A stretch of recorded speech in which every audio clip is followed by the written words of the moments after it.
So, thinking about Joyner's album, first of all, Cruz, as like the biggest fan in the room, because you were going through it the most. What was the last year like living through the Lucy's and the uncertainty? Dog. For most of it, I was like, yo, fuck this. Why are you doing this? This is the fucking worst. I don't need 8 singles off her album. And then I realized, it's all right. Yeah, it's all right. No, so I think what it was worth the wait for sure. Definitely worth the wait. And I didn't like the last update he gave us before he dropped. I felt like it was kind of like a cop out because he said something. I'm paraphrasing, but he was like, "Oh well, it's changing. It's not the album's not what I originally wanted, and things change and things evolve and yada Right, yada." I was right. like, "All right, dude, That would make me nervous as a fan. Admittedly, yeah, you were right to feel that kind of way. But I think he had also said he was like he was getting tired of doing all the rapidy raps, like all like the like super intricate flows, and he was getting he was growing bored with that. Which I mean that's your prerogative, Right. I mean, to be honest, one of the things that kept me away from Joyner Lucas was his super fucking meta songs, where it's like, yo, do you understand? Look past those. Do you understand? As a teacher, so like as someone who interacts with like the youth on a consistent basis, like, do you understand how many motherfuckers were in my face talking about like, I'm not a racist? How do you feel about it? Like, that's the easiest way to turn me off to some shit. Yeah. And he just kept doing that. But Great it seems like he's great message, but right. If that's all you know him for, I can understand you. Right. And with the world shoving that down your fucking throat. Bro, so like first blush impressions of the effort after all this time, after the hype and stuff, how do you, the Joyner fan, feel? I think this is his best album to date. Ooh. Okay. I think this is his best album. His best studio release. Do we know how many albums he's released so far? I think it's from since I've been a fan, it's been 4. Oh, okay. So he's in it for real. He's in it for real. He's been around. Okay. ADHD was like the first big one. Mm-hmm. And then he did fuck, I don't remember the name. I'm a terrible fan. Nah, you're a great fan. Hold on. I don't want to butcher this as a Joyner Lucas better than fan. the insert slanderous artist here, man. It was. There's so many I can choose from. I'll just choose Peace today. That's fine. Evolution came after that, and that was which was also, I think it was a good album. Okay. And then, but he dropped those 2 albums in the same year, and then fucking we don't get anything for another 4 years until now. It's like, dude, really? Come on, man. But all that to say, I think this is his best album yet. And okay. Like the features are great. I am currently on the most important feature that matters to me personally. That's the track I'm on. I did halfway through, and now I'm currently on the track with Conway the Machine. Like this verse matters to me a great deal. Because Conway matters to me a great deal. Because New York rap. I can only scream about New York rap. And I feel like he gave Conway an alley-oop. Nice. I feel completely catered to his style, and everyone should. I feel like Joey Badass did on their collab track Ventino, I think it is. Like, he is becoming Conway to shift and not shift in a way, is like someone you just allow to have. You just give them time. Whatever, however long the verse is, it's just like you just add another minute and a half for your own verse, like, because you just gotta let them keep rapping. Just let them don't confine keep rapping. Them. Right? Don't confine them to any arbitrary number. Or just here you go. Like Andre 3 Stacks on Sweet 16. Just like the 16 ain't enough. Keep going, bro. Yeah, keep going. I think you will for sure like. I think it's the song. I think it's 2 or 3 songs after that one. It's called.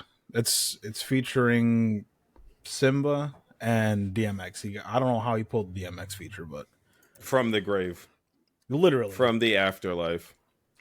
I don't know. Yeah, it's 2 tracks after the Conway track, and literal chills. Even now, at like a couple days removed after, like every time the song comes up, every time DMX's verse comes up, chills every time. Now you are a busy man. You are Bad Kids Dad of the Year. How much time have you how many times have you spun this album? Like how much time have you managed Since to Friday find? 3. Yeah. Wow. I feel like that is impressive for you because like you be doing shit in your day to day. If I'm listening, all right, time to listen to music, I'm putting that on. Mm. Or it's in the shuffle in the playlist somewhere. Damn, I respect it. I respect the fan. I waited too because I know he dropped Thursday midnight. And I knew he was dropping Thursday at midnight because he posted about it. And I was like, nah. Wait, I got Wednesday into Thursday at midnight or no, Thursday into Thursday Friday? into Friday. Okay. Thursday into Friday. And he also didn't. So like the rollout was all of 2023. Right. Wait, that hit me a little bit late. That got to me a little bit late. Is that a rollout? Yeah. and I guess like Q1 24. Yeah. And I think one of his first not excuses. Well, it's an excuse, but the first reasons. If it's the not first an excuse, reason, because right. this album was supposed to drop in August of last year. Okay. So obviously, right, rolling out all of 2023, dropping Lucy's, dropping singles with Be a Young Boy and Future, and putting out some good singles. I like all of them. 2 of the biggest artists of the current generation. We say this lightly, but like you're not fucking with a Young Boy fan. Like I promise you. Yeah. I promise you. You're not. They're everywhere. They are. I mean, I'm not going on my way to look for, Young Boy music, but if he's here and he fucking did his thing on it too. Bro, Young Boy will deliver a verse. So he's kind of doing this rollout all year last year, and then he runs into what he says was the label couldn't get a few clearances for some samples. And he had big samples. Well, again, now hearing it, I'm like, oh, so you need these were the songs that were holding you up. Okay, I get it. These are big samples. These are like huge, like very familiar, even for generations before ours, like very familiar samples. I thought it was one of his singles was called 17, and he sampled Donald Trump from Mac Miller. I thought it was that sample, but it might have been one of them. There was more than a few. But he dropped that as a single, and I was like, all right, well, what the fuck? And then hearing the album and the stuff that was sampled, I was like, all right, I get why you. We're not gonna sample Snitch. Listen to the fucking album. I get why maybe the label had to take their time getting some of this stuff cleared. Cool. So got it. For Beam, what would it take? I know this was like, where was this album on your registry of like albums that came out recently or like music I have to like make time for? Where did this land in your like ranking? If there is a ranking. It's funny because maybe 3 or 4 days ago, he had popped up just like when thinking about music. And I asked Cruz, like, whatever happened to that Joyner album? Just immediately triggered me. Literally 5 days before the album dropped. Because I was just, I saw all those videos last year. Broski was fire. He did the whole video shoot for it, and he was doing what we did for By Design, Jeff, where he was just putting out singles because, in the shout out By Design. In the grand scheme of like releasing music now, especially when you've got all these big hitters that can drop whenever, and the rollout is mostly gone for big artists. I like those songs, right? When Cruz is like, if you want to listen to the rapidiest of raps, you go to Joyner Lucas. And on that day when I asked him where the album's at, I was in the mood for some rapidy raps. Oh, did you make time for it? Not yet. Some of it. Okay. No, so I say all of that to say, he pushed his album album from last year into this year, and then he drops on the same day as Metro and Future. That was the dangerous move. Or did he do that on purpose? Did he choose a heavily packed weekend to be? I was thinking about that, and I was wondering because he had a song with Future. Mm-hmm. So maybe Did he know? Did he know? It is the hip hop civil war, and Joyner may but like have taken that's also regional shit, right? Because where's Joyner from? Mass. East Coast. East Coast versus the South. Like, you know, there's room for both. Is essentially what the end of what I'm saying is. Like, in those markets, there's room for both, because then the real competition is like, what do you do with the Midwest and then the rest of the West? And so, like, in that sense, I like it. You know, the healthy competition, because like after I was done listening to Metro and Future, I very much had a taste in my mouth for the rapidy raps, and that's why I immediately found myself at this album. Although I did spin Sir's album in the middle, because there's no way I'm not going to listen to TDE's, like, you know, male crooner and not like listen, we will do a whole nother segment on my relationship to Sir and Sir's music, because it's been a phenomenal journey. I'll keep it on Joyner years but in between his albums. But like this Joyner Lucas album was like, I think I was listening to it and I was in the group chat talking about track number 1. Like the whole conversation earlier in the day. What I wanted in particular, like as a fan of the genre, is just like listening to Metro and Future with the beautiful production and like Future's voice and the crooning nature. I was just like, now I need somebody to just like fucking punch me in the chest with some bars and some cleverness that are going to make me think about like how I form poems in the future. Is just like, and that's exactly what I got from this album. So shout out to Joyner. I can't wait to listen to the rest of it, to be honest. Amen. And when you're done with it, spin it again. And then I'll do it again. But like, okay. Another thing is just like, y'all know I just like the Eminem's children, right? Like, so like you have Joyner, who has that relationship with Eminem.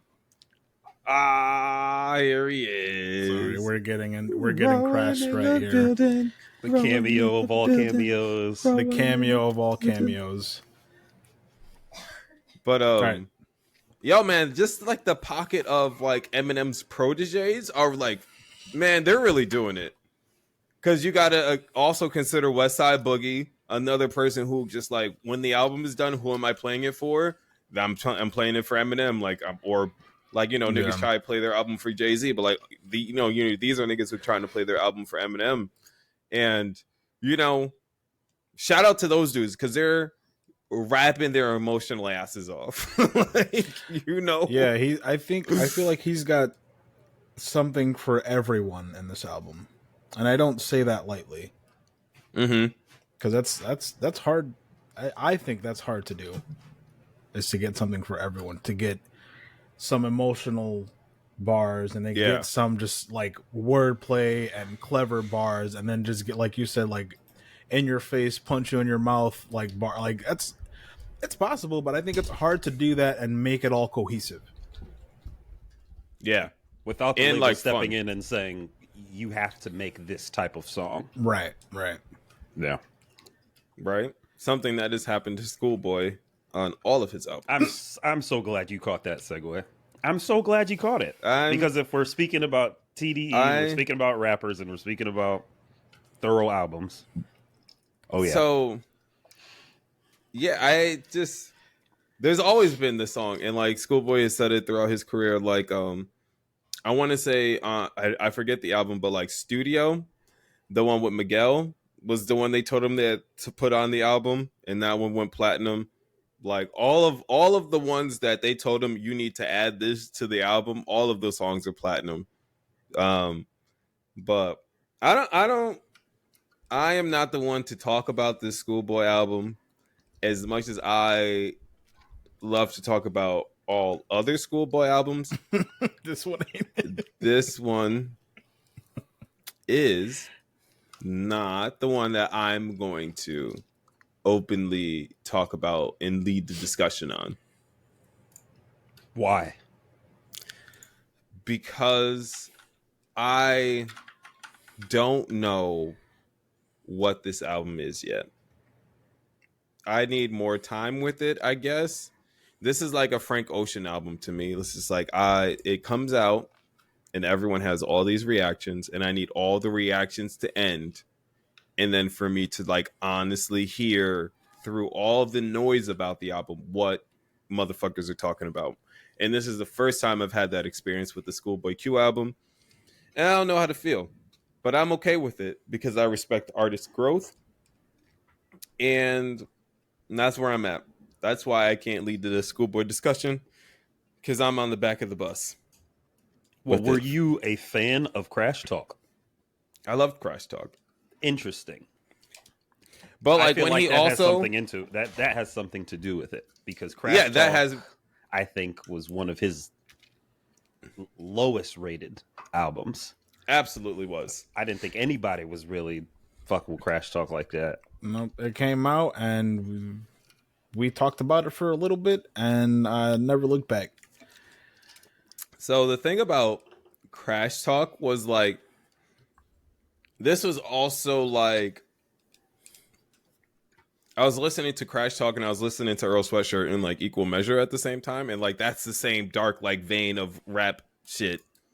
And also it's Schoolboy's album with the least amount of range. Right. And so like that, like going into this album, when you have Crash Talk as like the one you've been listening to the latest, because I feel like if I would have been listening to Oxymoron going into this, I would not have felt the same.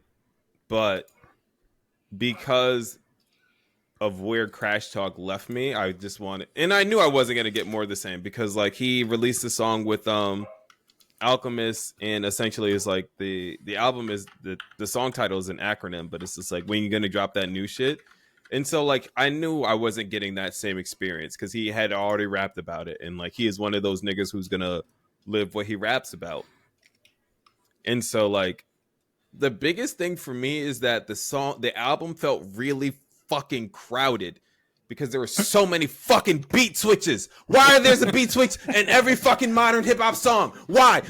Now I'm yelling and I can't go back, because why are there fucking 50? There's a beat switch on every song? Are you kidding me? Every song? Every single one of them? So by track 2, it's track 8, because it's been so many fucking beat switches and I'm exhausted. Oh, God. Yo, I think we won for the rest of the month. Holy fuck, like, Jeff was yelling. What? Yo, I was clearly I was exhausted by that album. Love this album. Exhausted. He loved it so much. Bro, I was fighting for my life listening to that album. Look, man. Jesus. If you're not going to take into consideration the TikTokification of music, right? See, well, I'm not on TikTok, so exactly. I can't. So when you're forward thinking, right, and you are a artist like Schoolboy Q, who makes very dense albums for the beginning of his TDE, right? All of them, all of their albums were just like very lyrically dense. Maybe back in like 2010, 2011, 2012, the production wasn't where it is now, right? But you had funky beats, you had beat that was blues, like jazz, all sorts of stuff, right? But not as lush, not as involved, not as, of course, as many beat switches and stuff like that. Very soundscapey. And then he goes through 3 albums of doing that. Kendrick does To Pimp a Butterfly. Absol gives you what was everything besides maybe what's the one that everybody hates?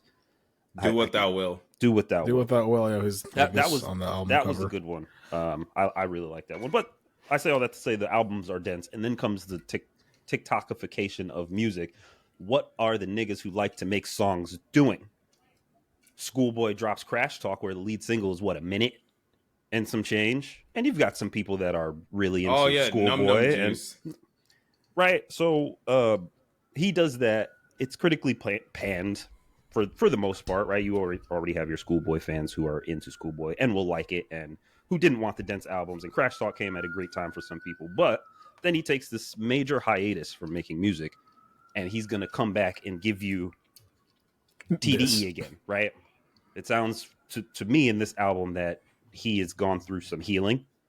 Yep, for sure.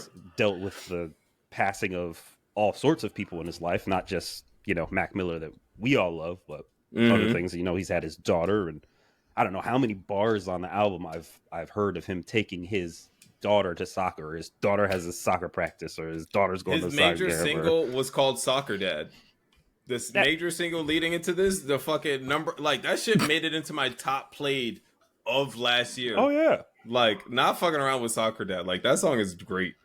So Schoolboy gave us Crash Talk, and Kendrick gave us Damn, and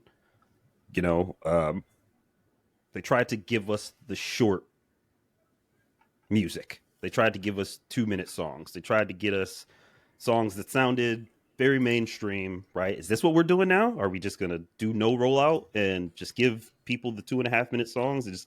Then you realize that you don't actually have to do that. So then Kendrick comes back with Mr. Morale, and then Absol comes back with Herbert, and Schoolboy Q comes back with these full lush albums. And that's when you get the beat switches, because if you're not going to hold somebody to 4 minutes of the same beat, you're going to have to switch it up. You're going to have to make chunks of songs that may hit 15 seconds, 30 seconds of a song that may hit where you're talking about something, and then the beat just switches, and the beat is even nastier, right? It's no longer an intro. Now you're getting a full thought out beat where the mood shifts and it's the same song. He's still talking about the same things, but I think that's just TDE looking forward to what the landscape is now. I'm not just going to keep smacking you over the head with 2.5-minute songs. I'm going to give you 5 minutes again. And I respect that. Production carries. But you got to think about like the compound effect of that. If you are, because on top, like the TikTokification of hip hop is in direct contradiction to the front to back album listeners, right? And I feel like that's the conflict, because like you have people who will sit down and dedicate however long this album is, they're going to dedicate their time to it. Looking at you, Chris Brown. Right? You give them a 3-hour album. Guess what? The people going to find 3 hours for it, Chris. Stop it. But, right? I'm listening, like when Schoolboy tells me he's dropping, I'm listening from front to back, because that's what I've been doing for all of it. And the compound effect of all these beat switches from back-to-back songs, when you structure your album, right, where there are back-to-back songs of beat switches, it feels like I've listened to 17 songs and I've listened to 5. And you do not like that. And that's the thing for me in particular, is like, it makes me feel, it drives me insane. Because I'm like, oh shit, this song go hard as fuck. Like, what is this? And because that same thing happened to me with Joyner a couple times. What song is this? This is the same fucking song. You have to. I hate that. You have to. I hate that. Because like, just give me the second half of this song. Like, what? Like, we're doing too much. And I get that. Like, I'm not the audience for the songs that are being made, and like I have to just accept that L personally. And so like, I can't say that these projects are like ultimately like good or bad, because they're just not made for me.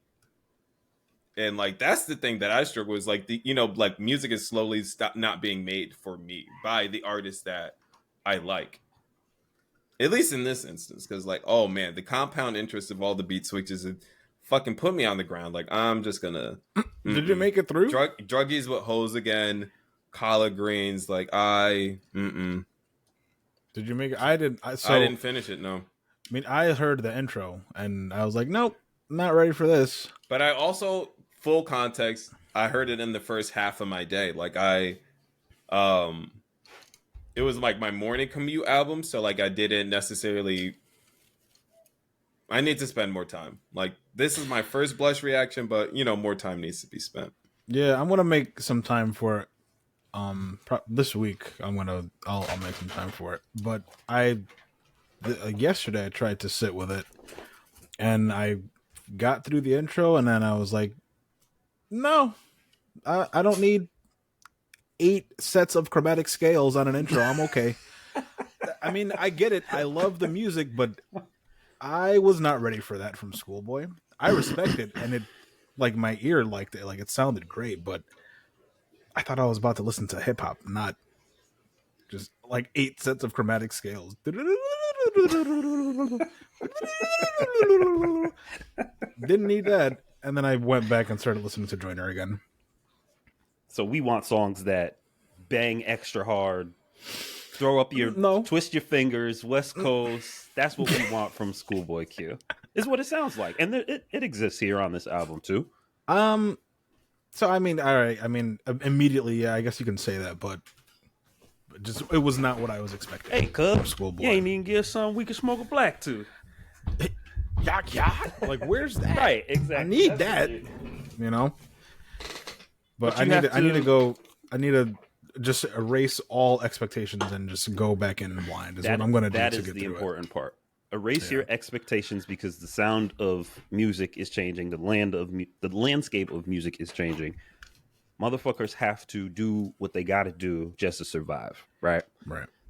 Last time we heard Crash, last album from Schoolboy Q is 2019, and a lot has happened since 2019.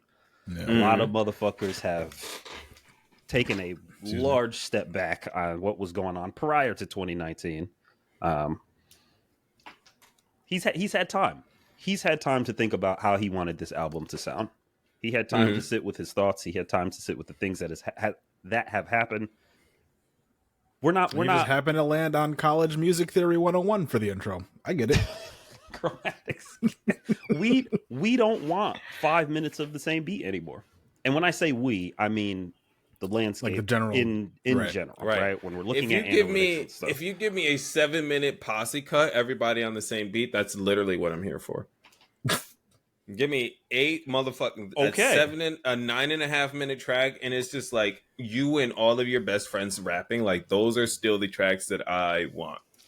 And that goes into the point, because we're not getting posse cuts anymore from the TDE people. Few and far between. So if we're gonna knock people over the heads with 4 or 5 minute songs, you have to do something to keep it interesting. Unfortunately, that means the beat switch, because nobody cares about lyrics anymore. And again, when I say nobody, I just mean the general population of hip hop listeners. So what does that mean for you, the music maker? You have to adapt and you have to overcome.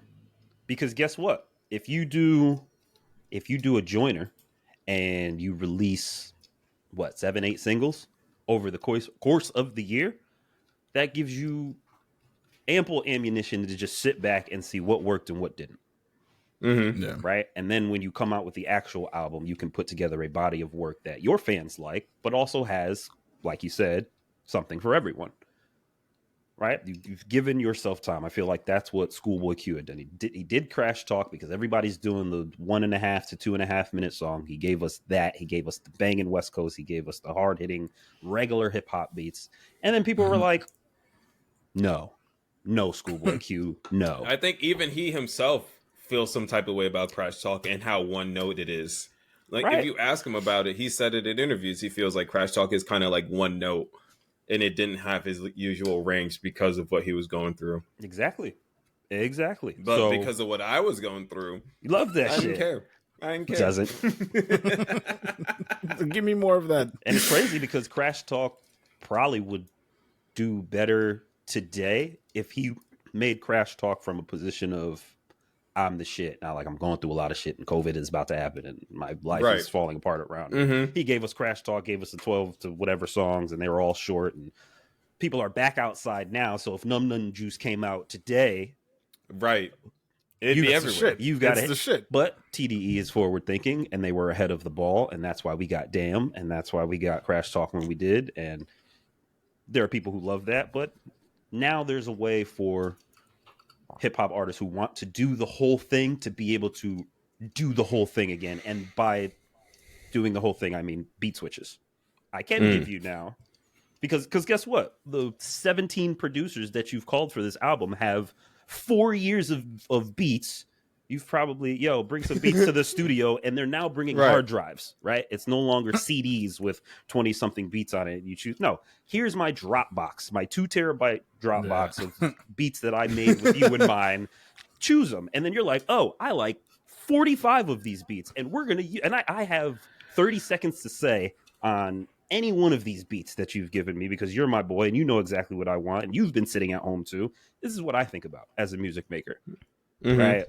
It's all the people are clicking up. So when producers are making something, they have an artist in mind. I don't know if y'all heard of Lil Jon making the beat for Yeah, because the original beat for Yeah with Usher and him was Freak-a-Leak. Oh, really? Yeah. Did not know. So the Freak-a-Leak beat was supposed to be Yeah. But then I'm glad that it wasn't. Exactly. I'm glad that we got Freak-a-Leak. Sometimes you just have a cup of beats and you're making these beats with somebody in mind, and it doesn't work, and then you have another beat with somebody in mind. Right. So in an instance like Schoolboy Q, you have these 2 beats for me. Let me just take them both.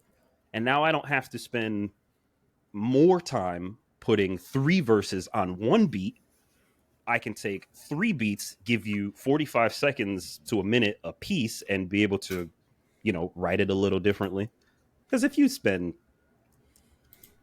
a month trying to plan out 3 hooks, 3 verses, a bridge, a pre-hook, and people are only going to listen to the first minute of your song, or they're only going to listen to the hot part, at a certain point, you're going to start thinking, I'm wasting my time. So I think that the people who are doing these beat switches are trying to bring music back to where we're not going to keep destroying people's attention spans.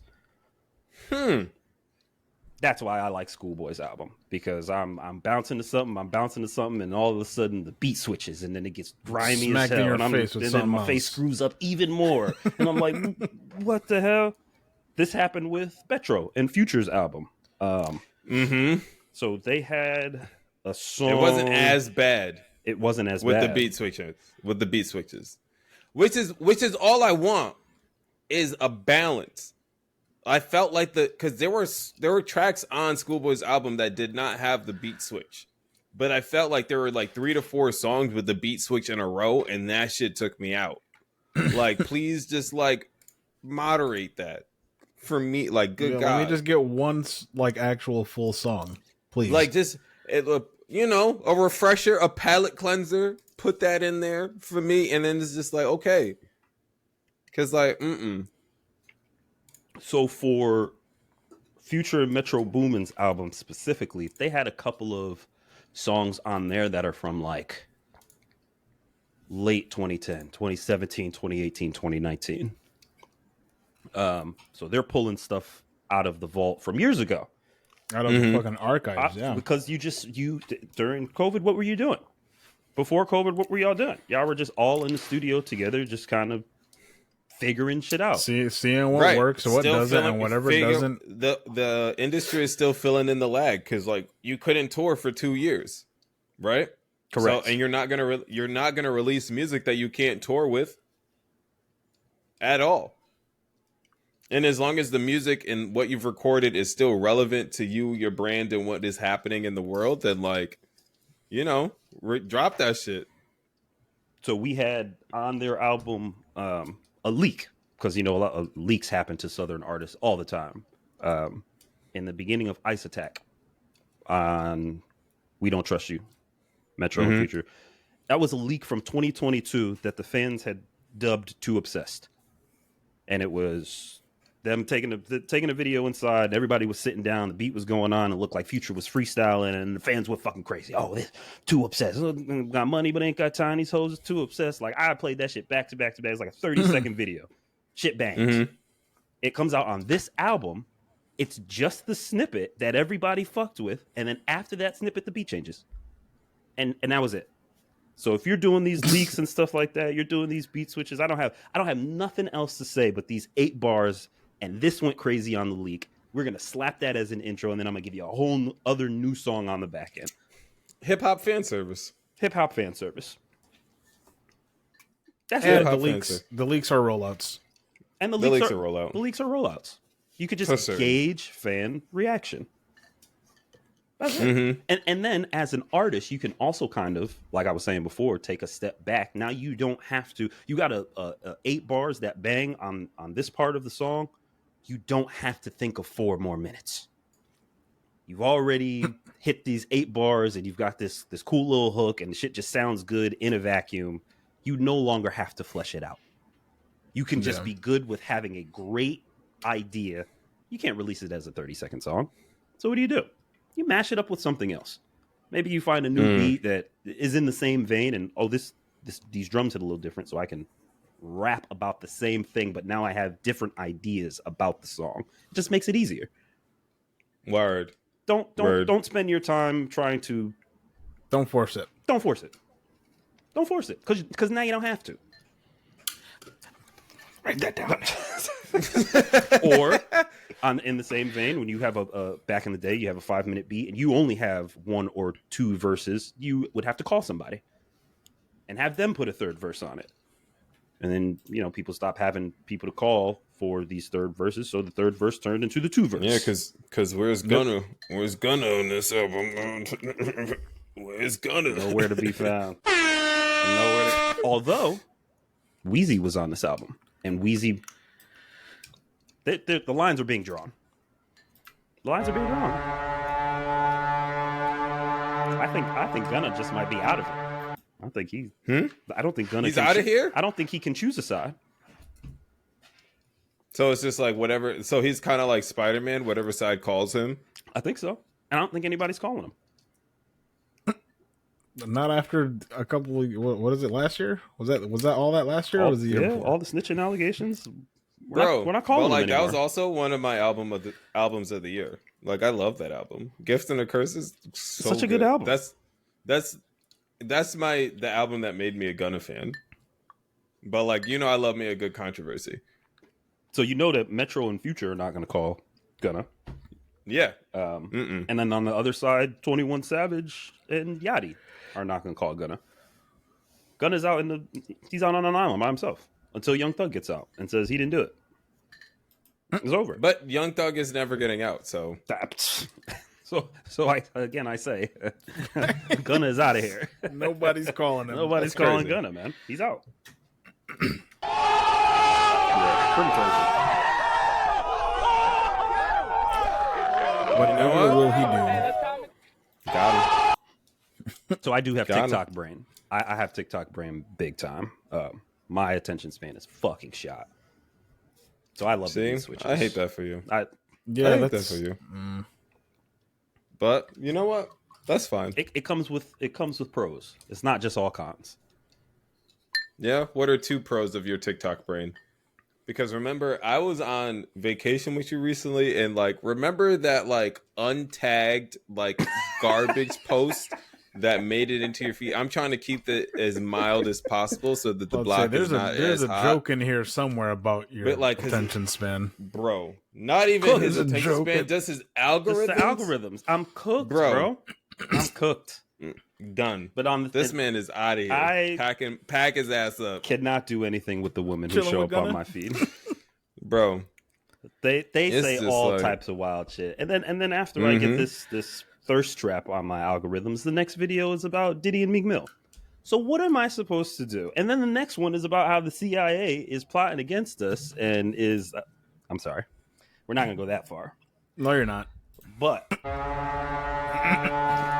So you want to talk about the pros? You get all types of. There's a reason why they're trying to cancel TikTok, because motherfuckers can just get on there and say whatever they want, and use the short video format to cite their sources and give you game in 90 seconds of something you never knew before. So with the loss of attention span comes the increase of information, because they're just rapid firing at you from so many angles, so many different things that you can learn in a short period of time if you care to learn it. Or you could just, veg out and get brain rot. very hard for me as a teacher who, like, they literally contractually obligate me to try and teach you over 45 minutes to 90 minutes in a given day. And I just be up against the worst of it. It's ruining the youth for sure, man. They can't focus. And literally cannot. It hurts when the industries around it have to change, right? And the industries start, and they won't, because it's all about how much capital they can make. Mm-hmm. And as long as they can cash in on these children and their deteriorated attention spans, and then that's the thing, though. That's the thing that burns me up, is just that, like, other motherfucking adults are so quick to blame children for shit that adults have set up. Like, what? This is a great segue to, I don't know if we're ready for it. I just think that people are so willing to accept things as they are that they just don't see how the pieces connect together. And I'm just like, of course you're going to see all these, like, speaking in the context of my profession, like, in education, a lot of people in these days are just like, oh, there's a lot of absenteeism in schools, like kids are missing school since COVID. Children are getting COVID, and as soon as you're out for the amount of days it takes for you to recover, you are now dealing with chronic absenteeism. Also, the social emotional state of schools only gets worse by the day. You only have more kids being serviced by more adults who don't have the certifications or the training to deal with them, or the desire, because they really just want that check that comes with being with that title. Yeah. So of course, all of that shit is going to run straight into the gutter, and all of that, unfortunately, is by design. But I'm gonna get off of my soapbox here before I end up like the Boeing whistleblower, and it's not a suicide. So, because that shit is also crazy. Because we love airline news, but it's out of here for Boeing. Bro, United is letting motherfuckers pool their airline points with other people to help them book flights because, like, no one wants to fly with them. Like, it was bad enough. I want to say it was like United was the one, like 3 or 4 years ago, pre-pandemic, and then, like, all the fucking motherfuckers' pets was, like, dying in the cargo hold and shit. I remember that. Like, right? Like, it was United, right? Like, man, listen. Fuck out of here. It's over for Boeing. It's over for United. JetBlue all the way, baby. So there are a lot of these things happening right now when we talk about the Boeings and the whistleblowers, and we're talking about the Diddies, and we're talking about the fucking brain rot that school children are getting, and another pro. These are all things that you can scroll through within 30 minutes of being on TikTok. And it's terrible because your attention span is absolutely shot. But you log on over the course of 7 days and you see 20 different teachers on multiple different days in different regions, all kind of saying the same thing. That the kids are out of freaking control. The systems in place of it all are not working. Nobody wants to be a whistleblower because, oh, did you see that other thing in that other sector over there that happened to that person who whistleblowed? And then, oh, well, this whistleblower is the same kind of thing that happened 30 years ago with this company. Now, if you the whole thing is, if you don't know your history, you're doomed to repeat it, right? Mm-hmm. So TikTok is a very good place for people to get on 60 seconds and be like, yo, you seen this shit that happened? This is exactly like that shit that happened. Right, same thing they tried to do to YouTube, but then YouTube motherfuckers will do that shit over 6 hours and lose all credibility. And lose all credibility. Yep. Jesus. Bro, so like, man, now we talk about how fucked up the world is, and there's just some shit that I can't step in. Hello, baby Rowan. Sorry, there's a bit of a distraction here, but he is great. Baby Rowan. Look at Baby Rowan. Everyone appreciates you can. Sure you can, bro. You were saying. it's just some shit in the world that like I can't step in and have on my consciousness to any degree because I need to sleep at night. And like the quiet on the set shit, I don't know if there's room in my spirit for that. No, it's because heavy. like I'm gonna feel like I'm gonna just try and like find somebody, throw a Molotov cocktail through their Ferrari window or whatever they drive. Like, have y'all seen the Dan Snyder Nickelodeon Quiet on the Set? Like, are y'all interested in that? How do the boys feel? I made it 2 episodes in, and you also watch Atlanta, so I try so hard to watch Atlanta. I love it, man. But I again only really got drawn into Quiet on the Set because of TikTok. Now there are all sorts of clips about the show itself floating around, but over the past couple of weeks, months, years, I have seen a video or two from Amanda Bynes herself in her current day state. I guess she made a TikTok account, right? So she's popped up a couple times, and it's just like, this is not the same girl that we knew clinically from before. Almost clinically insane, right? I don't know if y'all have seen Britney Spears, present day Britney Spears also has a account where she makes videos and stuff, and it's just like, you see these things over the course of, and then all of a sudden this person has a phone, they have a TikTok, and they can just start making videos, right? Drake Bell, Josh Peck, they've all that the day that Josh Peck popped up on TikTok, his comments were going fucking crazy. Oh my god, I can't believe you're on TikTok with the rest of us. Drake Bell popped up the other day after this Quiet on Set. Oh my god, everybody's like fucking on TikTok. You guys are making videos about this shit. Have y'all talk? You tag each other. Like, you got a Drake Bell or a Josh Peck video where all the comments are tagging Drake Bell. The other one, the other way, right. And everybody's, where the fuck is Amanda? Why didn't everybody say anything? Why? So it's just like, once the conversation starts, and everybody's a part of the conversation, then somebody that you never even knew about. Hey, I worked as a writer, and I've got like 25 followers on TikTok. But hey, I was there. I saw this stuff happening, and then it's the way that these things spread now. And again, I only got into Quiet on Set because I saw the TikTok clips of it. I didn't make it through. I got to the twist on the second episode, and I shut it off. Didn't want to know more. Didn't need to know more. Not something to binge. Did it reach your attention span, and then you had to go do something else? Bro, I think like not something to binge is real. 2 45-minute episodes of that. Four. There's 4 episodes of them. 2 was enough. 2 was enough. So I'm gonna go back though. We watched it. Yeah, I'm gonna go back. Yeah, Denise and I watched it.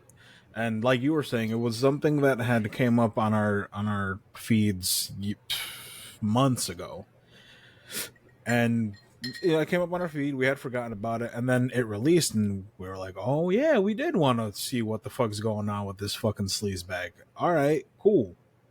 And I guess you could say we binged it. We watched all of it over the course of 3 days, so like an episode and change a night. And to your point, fucking shit was wild back in the day, and you would have never known about it were it not for, like you were saying, years removed now. People are like, oh, that person has this account. Oh yeah, no, I was there. Oh, funny you mentioned that, because over there they were also there too. Hey, tell us about that one time. And it just keeps going, and it's weird how accessible all of this is now. And how not, I guess, blind some people were to it, like when it was actually happening. But like the thing for me is like, and the shit that like the reason why I can't like watch no shit like this is just like my soul cannot accept capitalism over children. Like the well-being of a child, paramount to me personally, right? Of course. And it's just like, for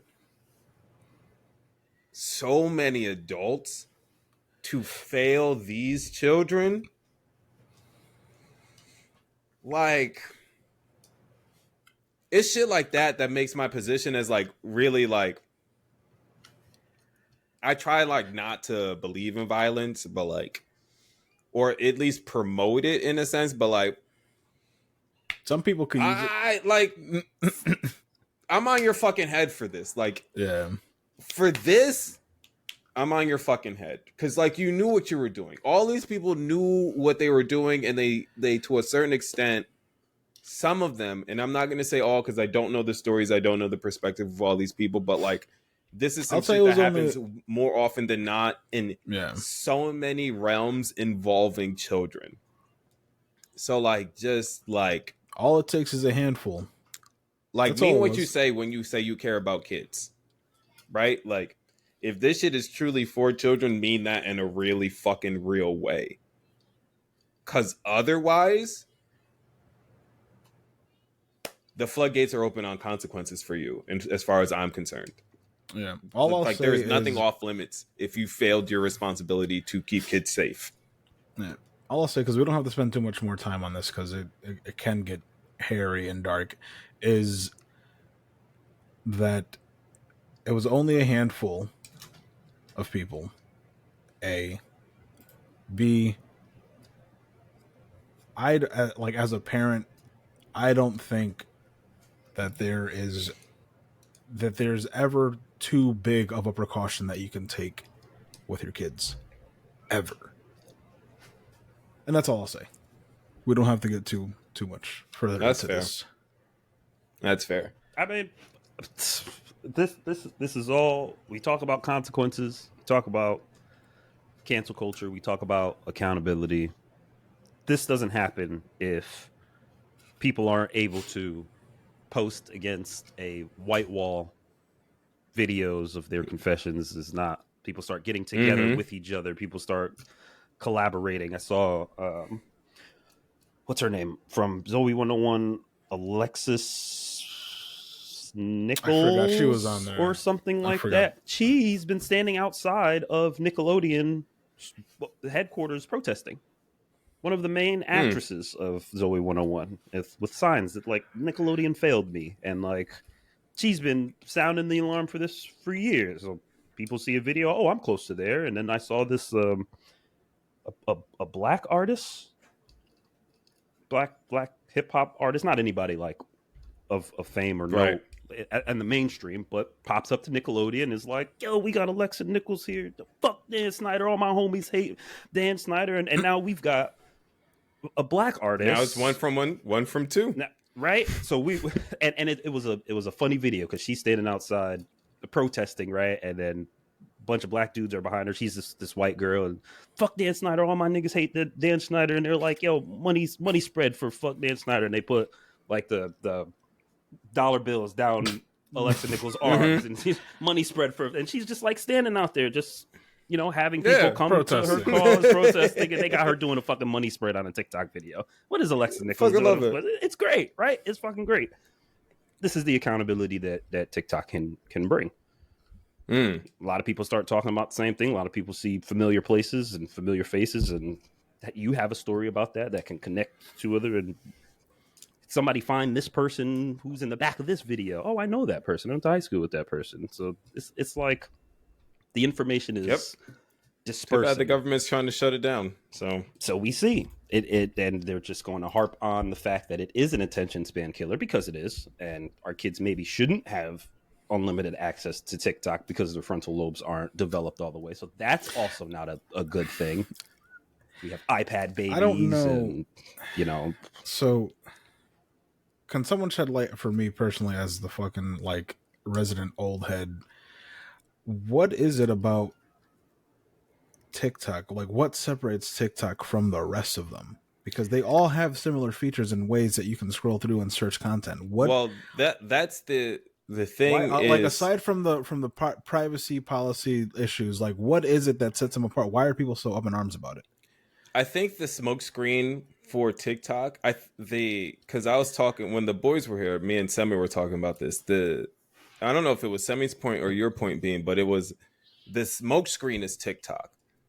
The smokescreen is TikTok for the sense of attention span, but also national security, because TikTok is in its core a Chinese owned and controlled company. So they get access to all of your information to establish the algorithm. So that's how they scare you.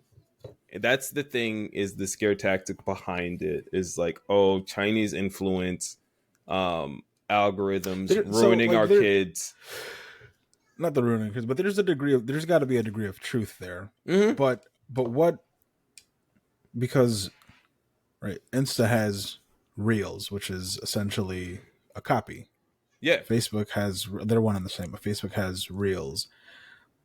I don't use TikTok like that, but half the time I'm getting TikTok videos on over. I don't understand why. Because the bill is so gung ho on it. Because again, it's the thing that it's the. I want to say, I am not the best with rhetoric, but I want to say it's the straw man argument. Magician's assistant is a better metaphor, okay. Right? The magician's assistant.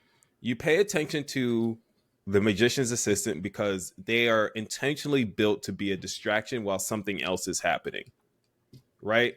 So while we tell you these things about this fake concern about children and Chinese influence, etc., on the other hand, what we get to do is establish certain social media platforms. If they don't fit what the government's ideal is, then we can censor and control it.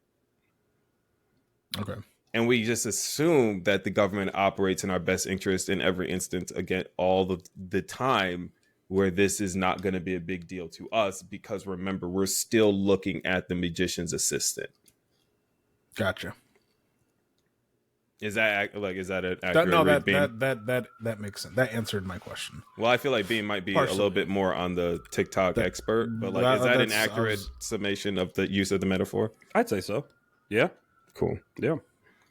Another thing that I've noticed about the difference between the Reels and the YouTube and the TikTok is that Shorts is that TikTok is heavily moderated, which is important when it comes to how far you can take a conversation without it being derailed by nonsense.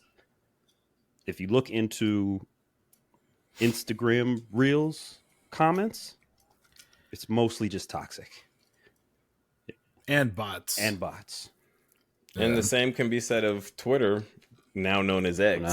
It's never going to be known as X in this household. Bro, to cartwheel back to the Joyner Lucas album, bro said, I took your bird and made her an X like I'm Elon.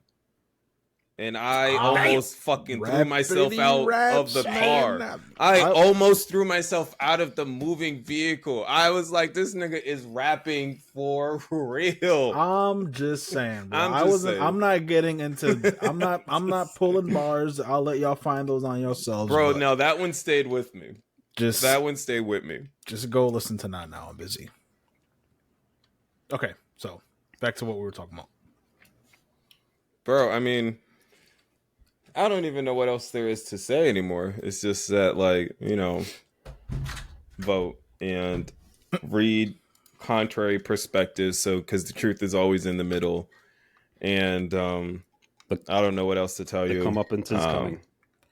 Things that were done in the dark are being brought to light this year specifically. Cat Williams told us. He told us. And it's only March. It's only March. It's only March in an election year. No big deal. Primaries this week. Bro,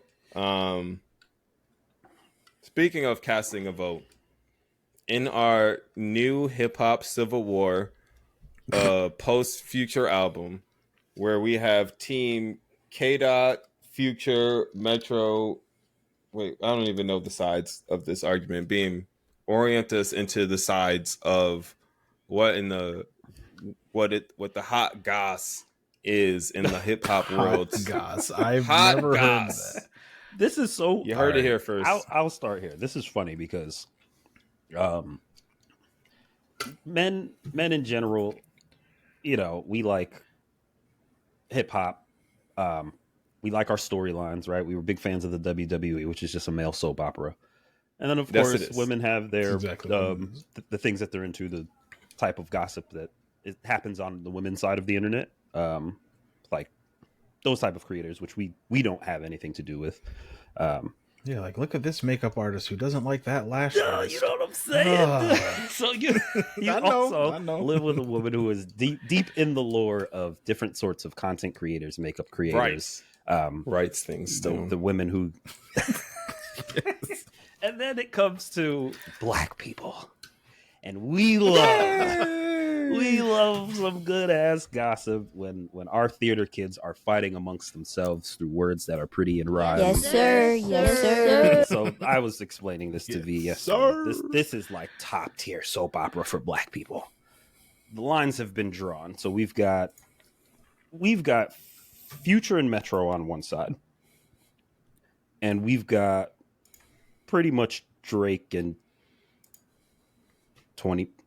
maybe Drake and 21 Savage on the other side. It was Drake and Cole. But even Cole is just catching strays at this point.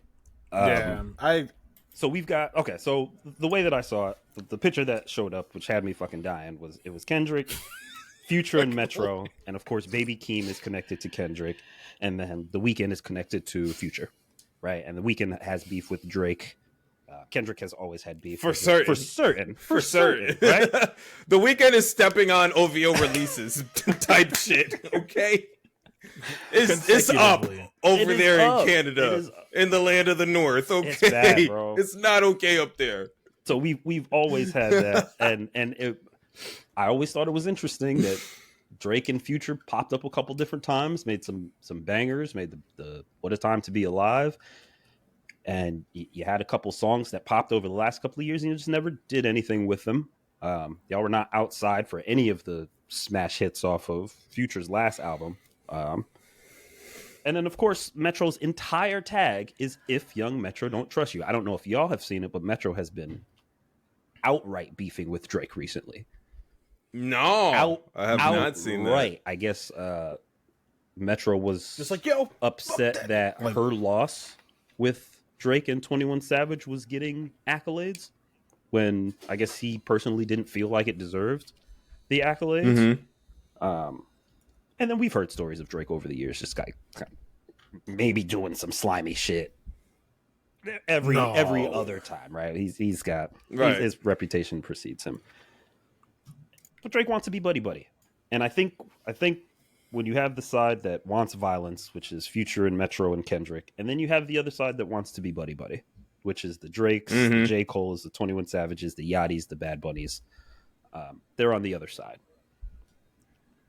So those are the lines, and I think Kendrick summed it up the best. Fucking Geminis. I want violence. That is the where's the if this nigga's a problem, let him prove it. I don't want peace. I want the problems always. That is the Kendrick side. While the Coles and the Drakes and the Yachty's are trying to be friends with everybody and trying to make it a big friendly competition, we got niggas on the other side where if y'all are not going to take this shit seriously, we are going to fuck you up. Fuck you, basically. Bitch. That's pick a side. And pick a side. Man, all of it is a competition. All of it. Is it friendly competition, or is it I'm about to bar you over the head, get out of my way, stop telling yourself you're the GOAT? That's the side you're choosing. I guess it depends on who you ask. Is that not friendly depending on who you are? Kendrick is not friendly. Nothing that Kendrick does is friendly. Nothing that's Metro and Future are talking about is friendly. It's not friendly. We're not your friends. We don't trust you. Are there? But I haven't listened to. I just went and listened to that one song by itself. Are there more hints and like subs throughout the album? There's just a general sense that I want to say it's like one of the Beam's reaction is telling me absolutely there is. It's the overarching theme of the album. It's the theme of the album. I mean, I know, like I could have guessed that from the title, but I just there is like an outro into one of the songs where it's like one of the spoken joints, and it's just like, you know, we listen to the shit that y'all making over there, and like not on no hater shit, but like we professionals at this. You know what we do sets the tone. Like I see you over there making the things you make, but like we over there not on no hater shit. But that shit don't move us over like that. Gotcha. From like you got to think about like from the point where it's just like. I think Future said a line where he was just like, you know, you're gonna fuck on somebody that I birthed. Like you could leave me fine. You're just gonna go fuck on somebody that I birthed. Right? Like niggas have been chasing their success for like people have spent entire careers that expand a long time trying to chase the success and the sound that these two just do when they are together. And so it's just not like even trying, right? And it's just like going back to one of the things about Drake is that in his run, he has generally tried to like in his major collaborative albums, how much does he compromise his sound to fit with whoever he's working with? Not at all. Right? Like I promise you, if the Benny the Butcher Drake song came out, it's over a Derringer beat. Yeah, that song's never coming out. It exists. And it's never coming out. It's over a Derringer or an Alchemist song? Beat. But Drake just like he's not gonna release it because he can't keep up. Like they're not the same realm of like, you know, mainstream artists. And that's why we'll never see that song. According to me. But it did leak. It did leak. And OVO took... Was that a rollout? OVO took the analytics of that and said, that's not coming out. Mm-hmm. What are niggas saying in the underground about this song that we just leaked? No, it's not going to come out. I forget what it's called, though. I think I have it on my phone, sir. But it is just... I wouldn't be surprised. Yeah, I have it on my phone. It's just 2 verses. The old Uno 2 reverse. verses, no hook. This is a Drake Benny song. Mm-hmm. But yeah, when it comes to stuff like that, you think that you've got a hot one with Drake, and then he decides that he's not going to release it. The beef between Drake and Future goes back a lot, from what I've been seeing. From I think I saw Tony Montana. Y'all remember Tony Montana from maybe 10 years ago? Future song. Mm-hmm. Yeah, I was about to say that was mad long ago. Everybody remembers that song. So Drake hopped on the remix, and yeah, Drake hopped on the remix, and Future was like, "Can you get in the video for this?" And Drake didn't show up for the video. Did he tell him? Yeah, no, just straight up. No, I'm not coming out for the video. And Future was basically like, "Yeah, I could have put mad niggas from Atlanta on this beat. I could have put Matt. I could have put on who Matt who would have showed up to the video. So I got niggas in my city mad at me because I decided to put you on a beat and then you didn't show up. So like, I feel like that was, from what I've heard, that was like the beginning. Always I'm like, okay. Oh, okay. I guess, right? And then this is how fucking it goes back. And then, but I guess full circle moment, because then a completely separate scenario, but Kanye gets a lick back for what was it Scoopity-Doo after he sent them that, right? Like there are a lot of people out there saying that Drake has done some weird shit, some shady shit, some slimy shit. But the most relevant information that I've got, bro, the Surviving Drake documentary. We're not talking about that. That's not even. This not even. You heard it here first. Niggas been on this kind of time with that man in particular. He's rapped about it. Get up on my comments talking about that Millie Bobby. Damn. Like, okay, so now you're responding to the things that people are saying about you. Okay, bro. Because even your best friend Tyler, the creator, was like, "I got a Millie for you." Okay, nasty. And you know that nigga a troll, so like, I think on that same song where Drake said that, Yachty had a bar about Billie Eilish, where he was like the fucking with a girl and she had like physical features similar to Billie Eilish, but she couldn't sing. Was one of the bars. Just like that. a little weird. What are we doing? Right. She's barely 20. What are we talking about? I get it funny. No. Kind of weird. Yeah, but like Mostly when you weird. listen to what niggas are saying, though, that's where that's where we start to draw those hard lines. That's where we start to draw the lines. And not many people do. And niggas make me feel crazy because I'm starting to draw them hard lines. Like, I can't do it with you in particular anymore. So because what are you saying? The most recent thing, because I'm totally into this celebrity drama, is that most of this started over a girl. And of course it did, right? Between Drake and Future. Isn't it always? This is my surprise face. In the fucking Helen of Troy. So I guess they were messing with the same girl.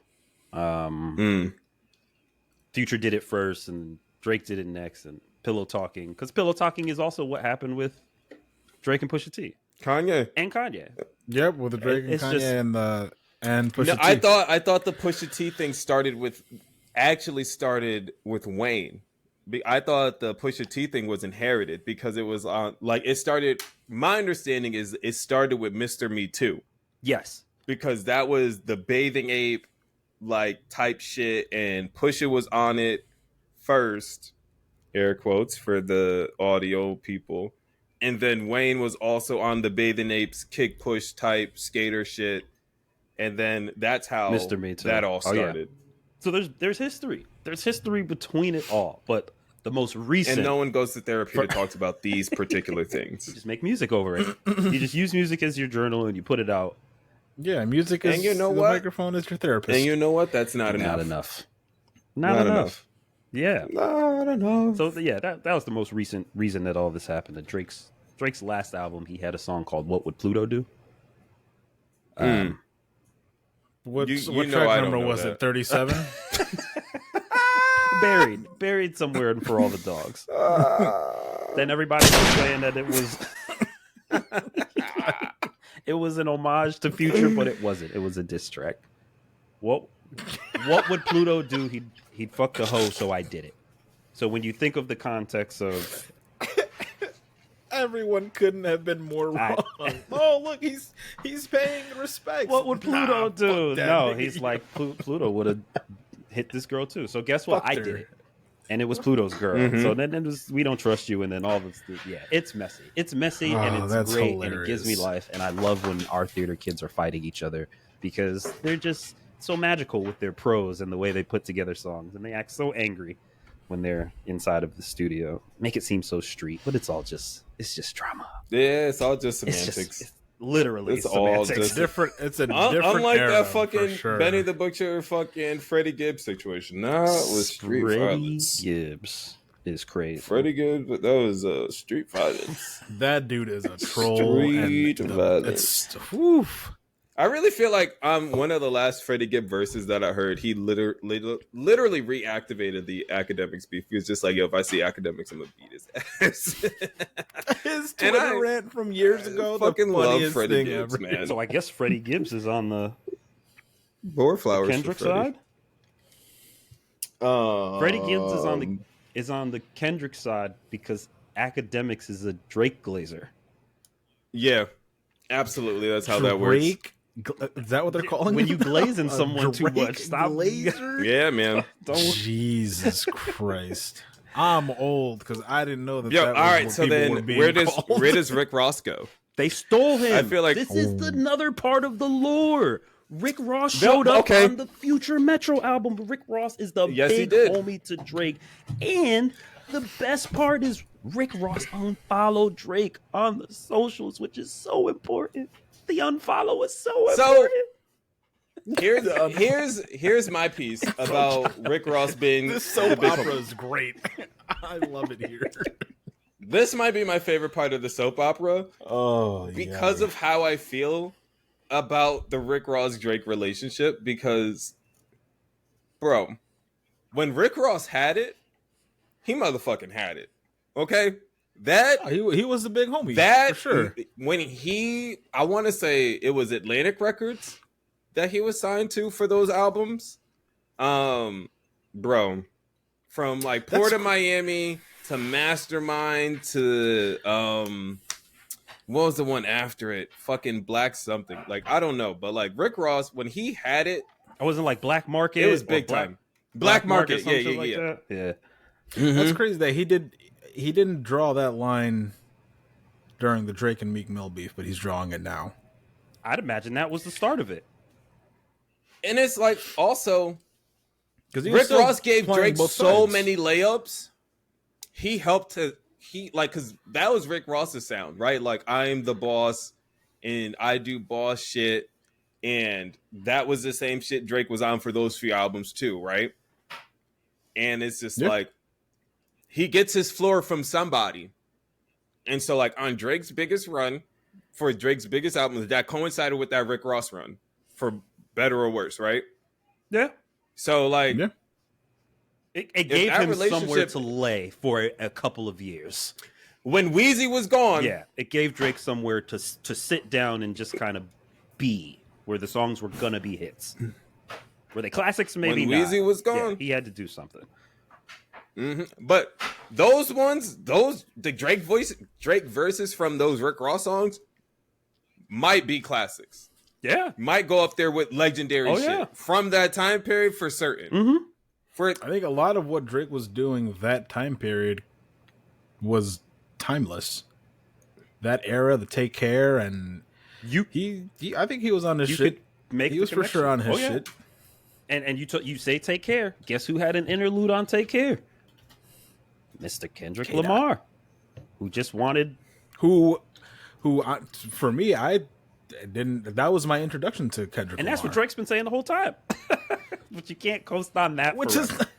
You can't coast on that forever. The same thing with The Weeknd. You can't coast on that forever. You just can't keep saying I made these niggas, especially when the niggas are better than you at their genre that they chose to go down. Since you do everything, you can't be a master at something because you do everything.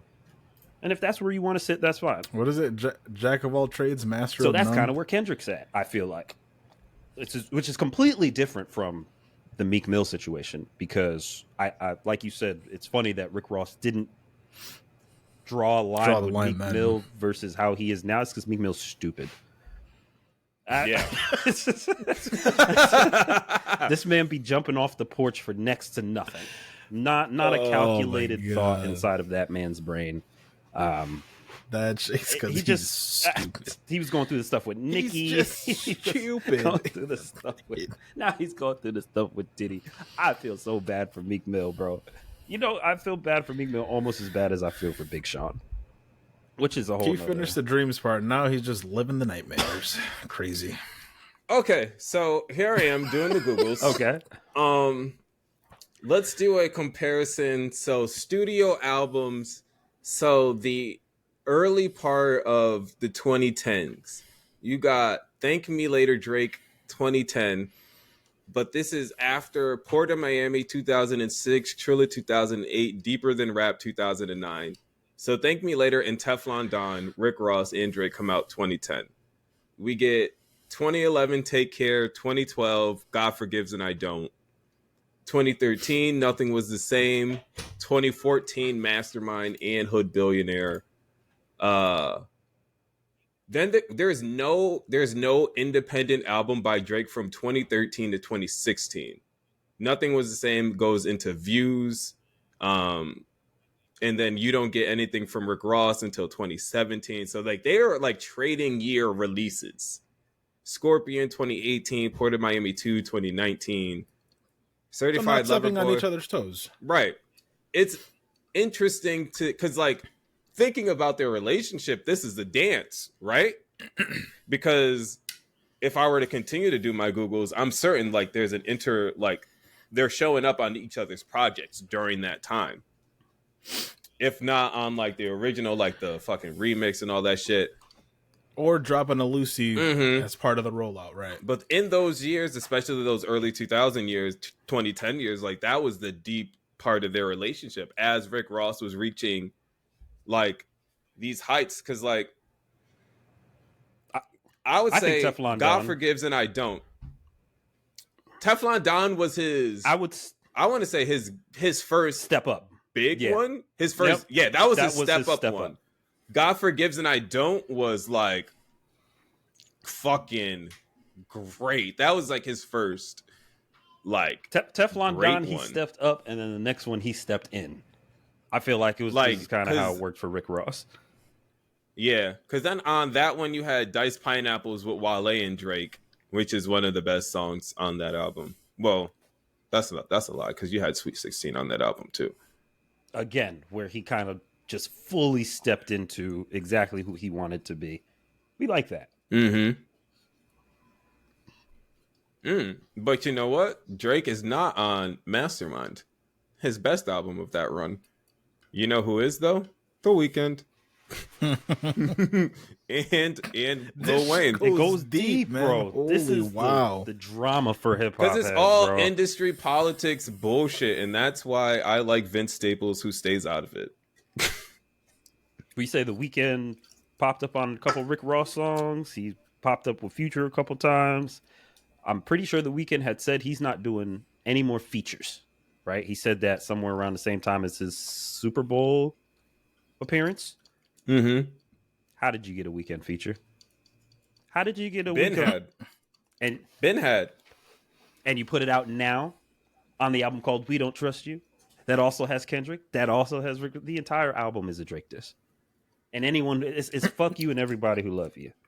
I can't wait for all that to answer song? the initial question was. We grabbed everybody who doesn't like you and put them on an album called We Don't Trust You. The only person that was missing is Kanye. No. What song on the deluxe version is Megan Thee Stallion? I forgot about the deluxe version. There's a deluxe version? Bro, time out. There will be. Hear me out. And like, if this shit happens, I swear to God, I don't even know what I'm gonna do. MetroBoomin featuring Rihanna and Megan Thee Stallion. There is only one way that happens, and that's through Kendrick. Kendrick can make that call to Rihanna. He can. He has. Yep. It all makes so much sense. Bro, like the irony of the name of that song now. Who else can they grab from the Rihanna against Drake bag? We just got to find the basement that they're keeping Party Next Door in. And then Party just released with on Drake Friday. and he was on Drake's album too. I don't know what they're doing. I just wanted to talk about Party Next Door because somebody has to save him, and it's going to be Kendrick. Kendrick has to save him. Kendrick and Rihanna. It's over for Party. I don't think so. Makes me so sad. We're not. That's fine. Makes me so sad. But yeah, no, this. But I also learned that he was like hardcore stalking Kalani because they used to date, and like she was like not okay because of it. So like also is fuck Party Next Door a little bit because I stand Kalani always and forever. So that nigga can stay in the basement as far as Party Next Door, aka Creepy Nip. Never mind. Yeah. So just based off that last statement alone, I don't know. So like, okay, I'm picking Kalani over most people. He can stay in the basement then. That's okay. He can stay in the basement with Daniel Caesar. Mm-hmm. We could put Party Next Door and Daniel Caesar in the same basement. You know what? We don't have to keep talking about this. You know what? You know what though? I'm not even here to argue. I gotta let him go. I have to let him go into the basement. Sorry, Daniel, you're in the basement. So yeah, the lines are being drawn. It's not fair. It's not right for me personally. But who do you guys got? What do you mean? Picking sides. Team Kenny. Team Kenny. Team Drake. Who do we got? Team Kenny. Yeah, well, based off of that picture and that was a meme alone, I was Team Drake, but that's because Cole, who was Captain Strays, was in it, and you don't have to make excuses for Drake to be on that side. It's not Drake's side. It's the violent side versus the peace side. Yeah, the non-violent side. But on paper, I mean, how could you not pick K-Dot and that whole side? So one more time, left side is, or violent side is Kendrick, Future, Metro, Baby Keem, and The Weeknd. And friends side is Drake, J. Cole, 21 Savage, Lil Yachty, and Bad Bunny. 21 Savage is the only person on that whole peace side that has like No, Yachty has a few songs, but like that's like they're the only artists, and I think it's only like 4 songs between the two of them that have like any position on my like songs playlist on Tidal. Meanwhile, the other side runs it. Right. Not like. See, that's tough, but strictly off that picture, I don't know. If we're talking about just a picture, I gotta go. Yeah. But if we're talking about actual like the shit that's going down, it's violence. I don't want the peace. I want the violence. And that's just because it's okay. Feature going king crazy. Every feature is going crazy. Kendrick, right, for like the last 3 years. But I promise consistently, if you put out a J. Cole album right now from start to finish, who is gonna walk away? Me. He's got a thumb. Just can't do it. Guy. Just can't do it. I feel like he hasn't made his best album yet. I wouldn't say that's not saying much because you could never. You haven't like, been able to. Drake at all and J. Cole have both respectively have not released their best album yet. I can't agree with that with Drake. I feel like Drake's best album's out there. Oh, that's terrible then. He hasn't done anything to convince me otherwise lately. Like, do you understand? For the dogs, get that shit out of here. I don't need 37 songs with 3 good ones. Like, what? Like, as a rap album, how well constructed Damn is as a thing. It is the only whole run. Is the only other thing that like, because the internet is like one of my favorite rap albums because of like just the way that it is constructed in particular. Like, not only are the verses and the songs good, but like it is constructed in the way that there is a manageable story. And just the fact that Damn is a manageable story if you listen to it front to back or back to front, and the implications of that story, not only does it make like sense, like Freytag's pyramid wise, like nope, it just on a different level. Like he can like, you know, make jokes about it, like, you know, like, oh, the last one was better when we talk about like, you know, Mr. Moral compared to like his other works. But I feel like Mr. Moral has like, for me, has the highest replay value out of all of them. The other ones I just need to listen to in isolation because they're just fucking great. Yeah. In their own capsule. I can't agree with Mr. Morale with that last Mr. Morale statement. But I think, but that's also because To Pimp a Butterfly is my favorite album of that whole run. I think that was the whole point of the Kendrick line where he said Prince outlived Mike Jackson. Outlived Mike Jack, yep. Bro. The lines are drawn. Bro. The lines are drawn. What do you like? That line in particular sent me into the stratosphere. What is the big? We'd have to define the big 3. We'd have to go back and define what the big 3 actually is. Big 3 of what? Because if we're talking from the friendly side, sure, you can take a mainstream artist like Drake who can rap, and then J. Cole who can rap and kind of make albums and do features. But then if you're looking at the Kendrick side, it's like, how could Drake be part of the big 3 when you don't write all your own rap? Some of your biggest hits came from someone else's pen. Fuck a big 3. What are you talking about? So it's like, again, violence versus buddy. And then, right? And that's why after a certain point, you don't get a Kendrick and a Drake collaboration anymore. Niggas, what do you say? Niggas sharing bars like they got the bottom bunk in a 2-man cell. Mm-hmm.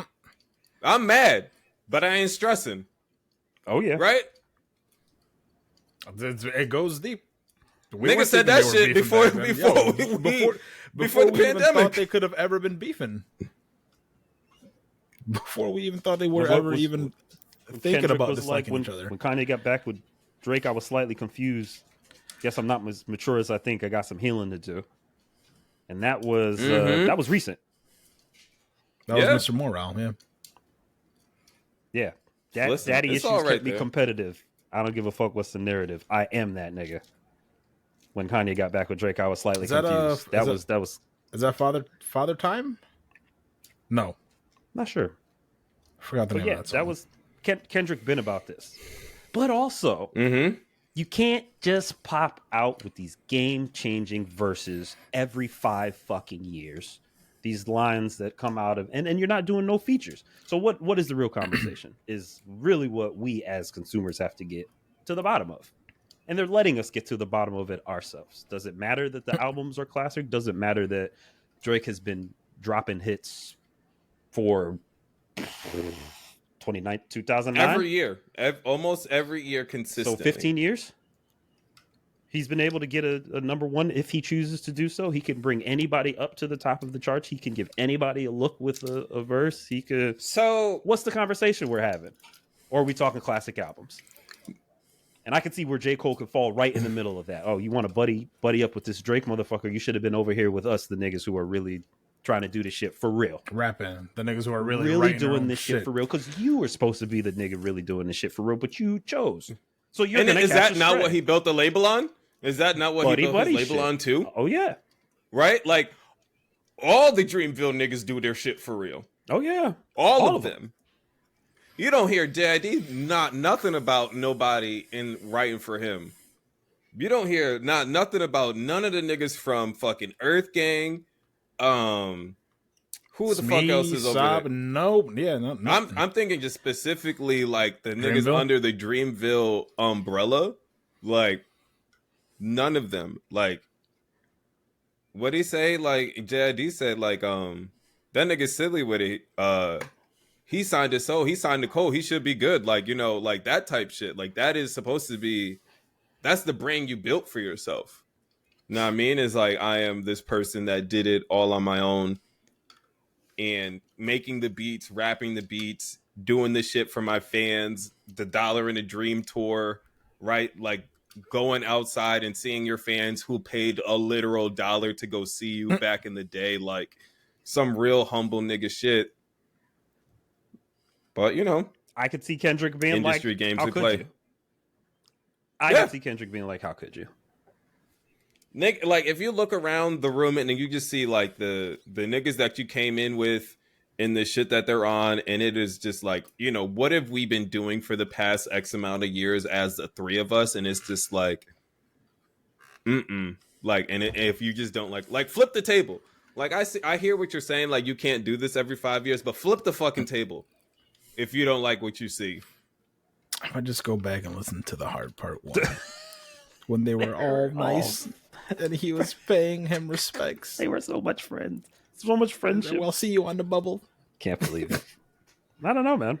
But hey, if you're going to talk about the big three and you make a song called First Person Shooter where y'all are both going back and forth with each other about, oh, there's a big three, but I'm the best. And then J. Cole's like, yeah, there's a big three, but no, I'm the best. I feel like Muhammad Ali. And then not call, yeah. You didn't get him involved. I didn't even any of that. Yeah. So you have to be there for Drake. I didn't listen to that song. So so then fuck that. I'm unloading the clip. Yeah. Absolutely. Yeah, that was one of the three songs that I could listen to on that 38 song album that Drake. Yeah, no, fuck out of here. Was like, Drake was like, oh, I'm going back to old Drake. Everybody's asking for old Drake. This is going to be old Drake. And then everybody heard the album. And it was like, not. oh, this is R&B. And it was not. And then, you know, niggas was like, no, we need you to rap. Like, we want old Drake, but we don't want this old Drake. We want the old Drake that was rapping.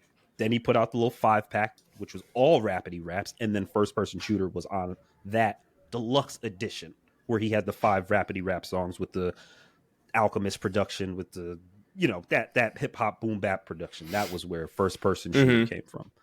So yeah, it's like, we're making the shit that like the two of us made in the studio. We're big as the Super Bowl. I'm the GOAT. J. Cole's like, oh, big three. What is it? K-Dot or Kenny or me? I'm the GOAT. I'm feeling like Muhammad Ali. So yeah. Oh, and yeah, especially if you. What did he say? What did he say? You speak my name like Candyman, bitch. I'm going to appear. Yeah. Oh, he did say. Is it K-Dot or is it Drake? Is it me? That was what J. Cole said in the song. Yeah, and is it K-Dot or Aubrey or me?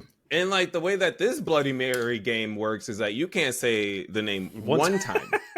And it's not even the full name. It's just the nickname that he can't say it. Go by K-Dot anymore. Because as soon as you say it that one time, right, you got to listen to it back again to see if you nailed it or you need to be punched back in. And then it happens again the second time. And by the time the song has been released, you've done said the Candyman's name 5 times. And guess what, nigga? You can't be mad when he shows up. Kendrick Lamar for your fucking jugular. Featuring Megan Thee Stallion and Pusha T. Produced by MetroBoomin and Rihanna on the outro. I will literally Rihanna on the outro, just bro. him. You know how I said I would not go into space on this podcast before? If that song were to ever come out, I would literally go to Pluto. See Future there. But Drake already did that. He asked what would Pluto do. He ain't go there to find out. Well, how else would he have? It's live from Pluto. So the question in all of our minds should be, what's next? Right? We say all of this beef. We recounted all the beef as best as we could. I am disappointed in Kendrick for now. You can't keep shaking the table every time something doesn't go your way. We understand you're part of the big three, but you don't pop up nowhere and do nothing with nobody else. Fine. If that's the leg you want to stand on, that you just want to make classic albums, that's fine. Now what? It may have been a trap. Just like Infrared for Pusha T was kind of a trap for Drake to respond. It's going to be very interesting to see who responds next, what they have to say, and who comes out swinging after. Because I Kendrick is not like Meek Mill. But here's the thing. Kendrick is thinking about this. I think J. Cole is going to soft shoe his way into this shit. He's going to try and mediate, like, he's going to do, like, you know, the same way he tried to come at fucking No Name on Snow in the Bluff. That too. He going to do some of those, I was writing in my journal type shit, and these are my thoughts. And, why can't niggas get along? And it's a fucking soft shoe Uncle Tom ass bullshit. That's what's going to happen. And I think that's Kendrick's whole beef with J. Cole, too. That's probably it. Stop being this nigga, because we know what you got. Well, and, like, to be honest, that's my shit. Like, come and prove it. Come and prove it. Unrestrained, no modesty. I'm going to put you in a fucking box. J. Cole is my favorite J. Cole, but there's only like 3 examples of that nigga. Just like, shut up talking to me. I am better than you and have been that forever is so rare. Like, stop being humble. Stop trying to tell me these stories to try and be a better person. No. I love those. No. His song with Lil Durk is so good. I don't care about that. Me in particular. But I know you got that dog in you, bro. I know you do. This is why you wouldn't be in the conversation if you didn't. Why I'm disappointed with Kendrick. Because I feel like that's what Mr. Morale was. That was no more violence, working on myself to be a better person. I got some healing to do. 4 albums before that was not what you were telling us. You were telling us violence. You were showing us all the shitty shit that was happening to us. You put it over jazz. You had 5-minute songs, the most dense verses that I've ever heard in my entire life. You told us where you came from. And they're all bars. Then you did Damn, where you talked about this experience. And then you come out with Mr. Morale, like, I need to heal. I'm working on myself. And then you come back Mr. out Morale the gate. Also had long ass fucking songs. Then you come back out the gate on this violent shit. So which one is it, Mr. Kendrick? Are you really for the people? Do you want violence, or are you Mr. Fashion Week? He's both, dude. He's a Gemini, remember? That's what he keeps saying. Both. That's what he keeps saying. But I mean, I feel like it's like the with Mr. Morale, it was just like, you know, I'm trying to heal, but like I'm still like, because that might explain the Kodak appearance, right? Because Kodak's been outside right when like Kodak came out with them. Has not reached that same level, but like when we look at who's been outside, Kodak is outside with them. But Kodak has made decisions that has interrupted his success, you know, consistently. But like that idea that like I can't escape this like quote unquote like this behavior that I've inherited from living in the hood, right? Like that's kind of how people have argued Kodak represents on this album is, and like that's another part that, you know, Kendrick was like, I still have PTSD, right? Like, you know, I'm trying to work through this shit and be a better person. But he also says this on like To Pimp a Butterfly. He's just like, you know, I go to the school and preach, you know, don't shoot somebody, but like at the same time, bro calls me and is like, yo, they killed my cousin. Well, I guess it's time for niggas to die. So like when you live with that contradiction, what do you make? And when you and then like to think about that, right? If you are making music that deals with the contradictions that you experience in your day to day, and then you see this other nigga make Hotline Bling. That's a good point. And the nerve to make Hotline Bling and be in the same conversation as me, the guy who made To Pimp a Butterfly. How dare you? Mm-hmm. And then like, to see the third everybody go click up with him, J. Cole. I get it, but what? It's just Kendrick. What next? What now? You gonna disappear for 5 more years? What? What are you gonna do now? Is it features? Is this bait? Is there diss tracks incoming? What are you gonna do? And I think there's a Baby Keem album on the way. I won't be satisfied until Kendrick gives me my next answer. I'm going to be disappointed in Kendrick until I see what happens next. You hear that then, K-Dot. You are on the fucking notice. BadKidz's podcast. Okay. Notice. Yep. I will be looking forward to that. There's too many things happening in Florida. All of this is taking place in Miami. You bring up Kodak, you bring up Rick Ross, you bring up Drake and Future. All of this stuff is happening in Miami. There's something going on down there. Cocaine. Something in the water. Maybe we should call our local cocaine. Our former local. We do have some Miami native. It's mostly cocaine. It's mostly a lot of copious amounts of cocaine. So then, where's Pusha T? Maybe Molly Pusha T is coming. If you're talking about cocaine, listen, Pusha T I thought he was pushing cocaine. Do you want me to I will break decibels screaming into his microphone if we even allude to the fact that Pusha T might be on the way. He has to be. He gave Drake the only chink in the Drake armor. This is a setup. Only nigga that ruffles his feathers. That shit was more than a chink, if you ask me. But no, that's the full ruffled feathers. Like that nigga lives under the skin. He broke the chest plate, dude. That nigga lives under the skin. Fair enough. Because after what the fuck was the Jack Harlow song when Drake had to start rapping with fucking Jack Harlow because it was Pusha T season? That's true. Forced him to release a full interview in his house. Okay, yeah, that's just a chink. Got it. I'd say prior to this, it felt like Drake was impervious. Maybe that's where I'm coming from. Them feathers are the feathers ruffled. Have been ruffled. He added a whole B-side to Scorpion to talk about Kanye, and he added a whole B-side. Sick. It has to be. Mm-hmm. The lines are being drawn in the sand. We say it again and again and again. This is, again, Kendrick has made another exciting period of time for hip hop. And we'll see what happens next on the next episode of Dragon Ball Niggas Doing Things in the Studio. Shout out to Akira. I just remembered. We can't say Shout out to Akira Toriyama, man. R.I.P. Yeah, man. R.I.P. Mr. Toriyama. For those who don't know, he's like the father of manga and anime as we know it today. Yeah, man. I feel like we gotta give that's a whole segment for another time. We might just say R.I.P. every podcast. We might just make that part of the podcast. We might just say rest in peace to this dude forever. Yeah, we love it. We love it, man.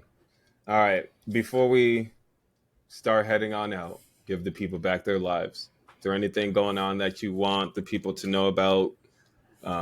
Anything you're excited about before we get out of here? And I go back to binge playing Unicorn Overlord because I am fucking itching over here. I didn't play all day yesterday, but anything we got going on, folks, that we want to let the people know about, the good people? I got nothing, man. I got nothing. Springtime is here. People are back outside. The music is coming out. Tours are happening. I'm just really allergies fucked up at nationwide. Just bought myself a purifier. Had to do it to him. Yay! Nice. Come on now. Allergic to everything. Yeah, fuck the in-house allergies. Yeah, man. Welcome back, guys. Cruz? You did it. We out here. Yeah, we're back. Nothing in particular. Just the same as every other time we close out. Something. Twitch, maybe. I don't know. I've been on hiatus for a long ass time. For good reason. You've been a little busy. Again. Yeah, a little busy with the baby boy. Nice. Got a new edition. So that's it. Word. All right, y'all. I'm not gonna hold this up anymore, so that either we start playing Street Fighter or I start playing Unicorn Overload. But Another episode of the BadKidzPod podcast. We back, motherfuckers. Check us out on your favorite platforms. Wherever we decide to be is wherever you are. Mostly inside of your heart and your brain. It's your boy Jeffanity, joined as always by ComoSeDiceCruz, ex-NickBeam on all the socials. Holla if you hear me. Keep it funky, keep it fresh. We out of here.